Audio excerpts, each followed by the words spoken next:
Assalamualaikum warahmatullahi wabarakatuh. Alhamdulillahirrabbilalamin. Wassalatu wassalamu ala asrofil anbiya'i wal mursalin wa ala alihi wa sahbihi ajma'in. Qala Allahu ta'ala fil Qur'anil Karim.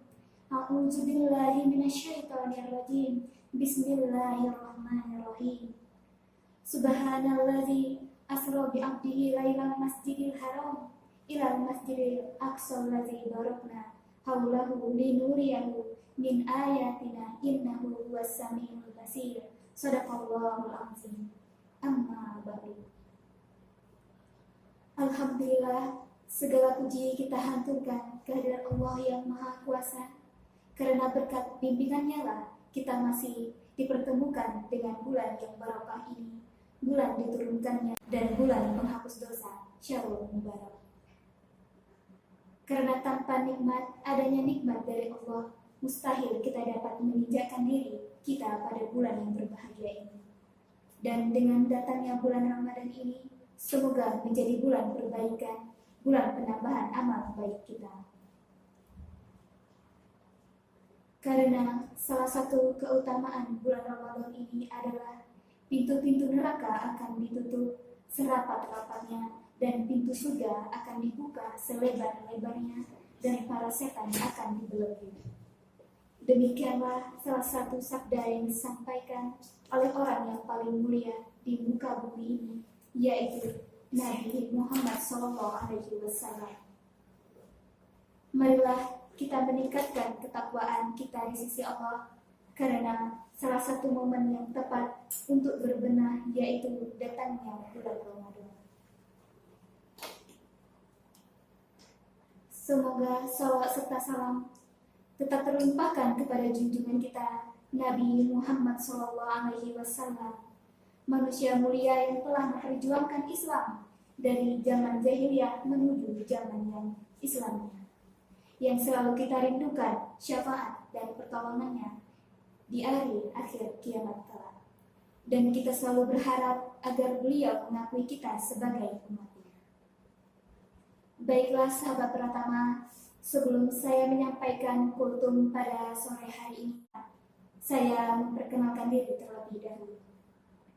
Perkenalkan, nama saya Yati Oktavia, Ketua Senat Mahasiswa STAI Natuna, Prodi Komunikasi dan Penyiaran Islam, semester 4.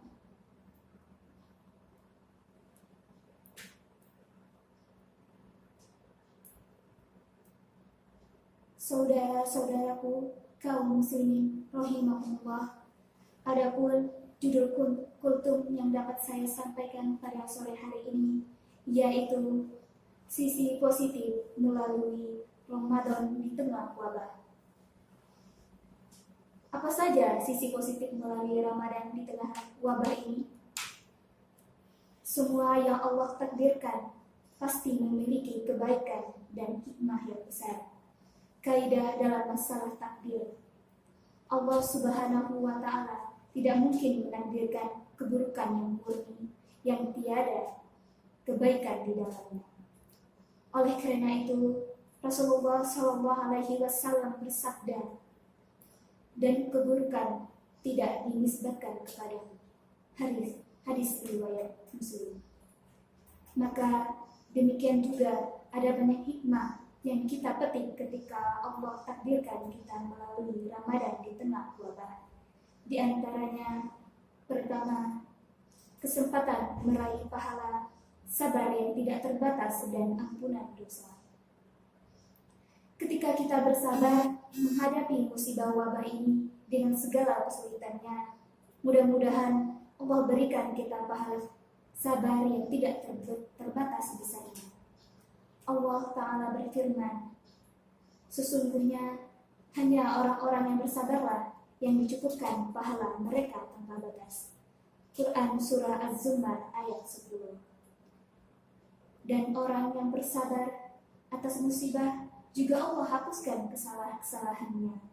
Dari Abu Hurairah radhiyallahu anhu, Nabi SAW bersabda, tidaklah seorang muslim tertimpa suatu kelelahan atau penyakit atau kekhawatiran atau kesedihan, atau gangguan, bahkan sekedar duri yang melukainya, melainkan Allah akan menghapus kesalahannya karena hadis riwayat Bukhari dan Muslim. Selanjutnya, mendapat banyak waktu luang untuk memperbanyak ibadah. Saudara-saudaraku, kaum muslimin rahimakumullah, tidak diragukan lagi, waktu luang adalah nikmat dari Allah. Terkadang dalam kondisi normal, waktu luang ini sulit kita dapatkan. Terlebih lagi, waktu untuk beribadah kepada Allah sangat sedikit sekali, kecuali orang-orang yang Allah rahmati. Dari Abdullah bin Abbas radhiyallahu anhu, Nabi SAW bersabda, ada dua nikmat yang banyak dilalaikan oleh manusia, yaitu nikmat sehat dan waktu luang. Hadis riwayat Bukhari. Namun, di masa wabah ini, kita banyak tinggal di rumah dan lebih banyak memiliki waktu luang untuk membaca Al-Quran, sholat sunnah, berzikir, berdoa, mendengarkan pelajaran agama, dan amal soleh lainnya. Terutama di bulan Ramadan ini, sungguh ini nikmat yang besar. Jangan sampai di bulan Ramadan ini tidak khatam Al-Quran walau cuma 1 kali, karena waktu luang kita banyak sekali. Baiklah sahabat Pratama, kemudian sisi positif melalui Ramadan di tengah wabah ini, yaitu kesempatan memperbanyak belajar agama. Dengan adanya waktu luang, kita juga berkesempatan untuk membaca lagi buku-buku agama dan mendengarkan pelajaran dari para ustadz. Dan ini adalah amalan yang penting dan urgen, karena semua amalan kita butuh kepada ilmu. Dari Muawiyah bin Abi Sufyan radhiyallahu anhu, Rasulullah SAW bersabda, orang yang dikehendaki oleh Allah untuk mendapatkan kebaikan akan dimudahkan untuk memahami ilmu agama. Hadis riwayat Bukhari dan Muslim. Belajar agama juga merupakan jihad fisabilillah. Dari Abu Hurairah radhiyallahu anhu, Nabi SAW bersabda, barang siapa yang memasuki masjid kami ini, Masjid Nabawi, untuk mempelajari kebaikan atau mengajarinya, maka ia seperti mujahid fisabilillah. Dan barang siapa yang memasukinya bukan dengan tujuan tersebut, maka ia seperti orang yang sedang melihat sesuatu yang bukan miliknya. Hadis riwayat Ibnu Hibban, dihasankan oleh Al-Albani dalam Sahih Al-Mawarid. Abu Darda radhiyallahu anhu berkata, siapa yang memandang bahwa pulang pergi untuk belajar dan mengajar ilmu bukanlah jihad, maka ia kurang waras akalnya dan dangkal pemahamannya. Terbukti di masa wabah ini, banyak orang yang kembali membuka pelajaran tentang bab tawakal dalam pelajaran akidah, bab sebab dalam pelajaran akidah, fikih sholat Jumat, fikih tarawih, fikih sholat jamaah, fikih tata cara sholat, fikih terkait wabah, dan lain-lain. Saudara-saudaraku, kaum muslimin rahimakumullah, kemudian lebih mudah menjalankan puasa. Menahan lapar dan haus tentu tidak mudah, apalagi di bulan Ramadan yang biasanya musim panas.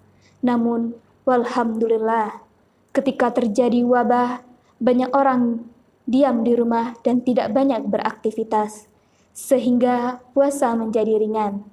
Selain itu, di luar rumah juga banyak godaan yang bisa merusak puasa. Dari Abu Hurairah radhiyallahu anhu, Rasulullah SAW bersabda, barang siapa yang tidak meninggalkan perkataan dusta dan malah mengamalkannya, maka Allah tidak butuh dari rasa lapar dan haus yang dia tahan. Hadis riwayat Bukhari. Dari Abdullah bin Umar radhiyallahu anhu, Rasulullah shallallahu alaihi wasallam bersabda, betapa banyak orang yang berpuasa, namun dia tidak mendapatkan puasanya tersebut kecuali rasa lapar dan dahaga. Godaan-godaan yang bisa merusak pahala puasa kita seperti berbicara dusta, bercanda yang berlebihan, mendengar atau melakukan ghibah, melihat aurat yang bukan mahram, mencela orang lain, mengganggu orang lain, dan lain-lain. Walhamdulillah, semua itu bisa diminimalisir dengan kita banyak di rumah. Kemudian yang kelima adalah lebih dekat dengan keluarga dan bisa mendidik mereka. Salah satu tanggung jawab suami adalah mendidik keluarga dan mendakwahi mereka. Dari Abdullah bin Umar radhiyallahu anhu, Rasulullah shallallahu alaihi wasallam bersabda, setiap kalian adalah orang yang bertanggung jawab. Setiap kalian akan dimintai pertanggungjawabannya. Seorang iman adalah orang yang bertanggung jawab dan akan dimintai pertanggungjawabannya. Seorang lelaki bertanggung jawab terhadap keluarganya dan akan dimintai pertanggungjawabannya. Seorang wanita bertanggung jawab terhadap urusan di rumah suaminya dan akan dimintai pertanggungjawabannya. Hadis riwayat Bukhari dan Muslim. Maka suami akan ditanya kelak, mengapa anak istrimu tidak paham agama? Mengapa kamu biarkan istrimu tidak berjilbab? Dan mengapa kamu biarkan keluargamu bermaksiat? Oleh karena itu, An-Nawawi rahimahullah dalam Riyadhus Shalihin membuat judul bab wajib bagi seorang suami yang memerintahkan istrinya dan anak-anaknya yang sudah mumayyiz serta semua orang yang ada dalam tanggung jawabnya untuk mengerjakan ketaatan kepada Allah Ta'ala dan melarang mereka dari semua penyimpangan serta wajib mengatur semua serta mencegah mereka terhadap hal-hal yang dilarang agama. Ibnu Abdil Bar mengatakan, wajib bagi setiap muslim untuk mengajarkan keluarganya perkara-perkara agama yang mereka butuhkan dan wajib memerintahkan mereka untuk melaksanakannya. Wajib juga untuk melarang mereka dari segala sesuatu yang tidak halal bagi mereka dan menjauhkan serta mencegah mereka dari semua itu, dan wajib mengajarkan mereka semua hal ini, perintah dan larangan. Maka di masa wabah ini, di mana kita lebih sering di rumah bersama keluarga, adalah kesempatan besar bagi para suami untuk kembali memperbaiki keluarganya. Juga kesempatan untuk memperbaiki hubungan kekeluargaan. Orang tua, anak, selama ini mungkin kurang harmonis karena jarang bertemu. Sekali lagi, sekarang kesempatan besar untuk memperbaikinya. Semoga Allah Ta'ala memberi taufik.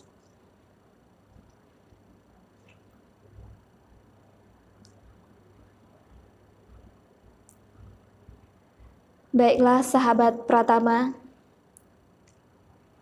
demikianlah ceramah agama yang dapat saya sampaikan pada kesempatan ini. Semoga dapat bermanfaat bagi kita semua dan dapat kita aplikasikan dalam kehidupan sehari-hari.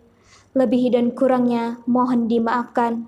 Yang benar datangnya atas bimbingan Allah Subhanahu wa Ta'ala yang Maha Benar, dan yang salah, khilaf, atau keliru itu datangnya dari saya pribadi sebagai manusia biasa yang tidak pernah luput dari salah, khilaf, dan dosa. Akhirul kalam, billahi taufiq wal hidayah. Wassalamualaikum warahmatullahi wabarakatuh.